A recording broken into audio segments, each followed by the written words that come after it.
Ode doktor Majmun Makaki, ali ona voli moje dledove, voli moje najke. Jebaću vam majke. Može svako da mi ga puši, dok u dimu se rastinom guši. Molim vas, podržite sve narodnjake, a ne seljake koji jure bake. Praseta. Ona voli moje gledove, voli moje najke, mirišu kao iz bajke, ovo ono, drkanje, idemo, pajaci, seljaci, idemo dredovi, a ovamo smo u priči fazona,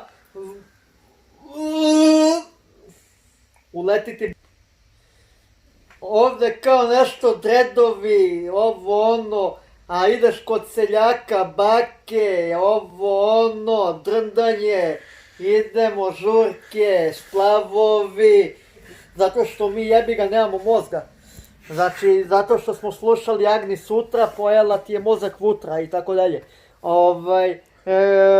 Išli smo svuda, tamo se svako diči i svaka slina jedna drugoj liči. Zašto smo to pričali? Zato što kod gospodina bake možemo da vidimo seljake.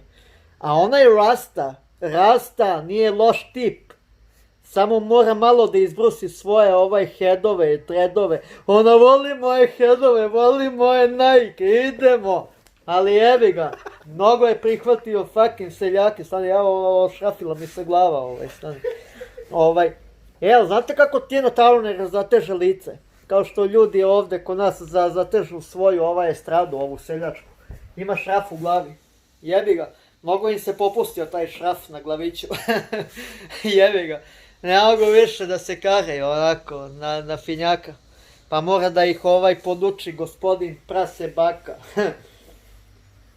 Zato je Rasta jedinu pravu stvar uradio. Fucking ovo. Ovo je on napravio. On je to napravio. To je jedina prava hedara u njegovom mozgu, što je mogao da izmisli. Mislim, ne znam šta sam rekao. A znate što? Zato što sam ja jebi ga gospodin Rasta. Vidite moje hedove, ali ne nosim najke. Jebaću vam majke. Ajde, ćao, vidimo se u sledećem nivou života.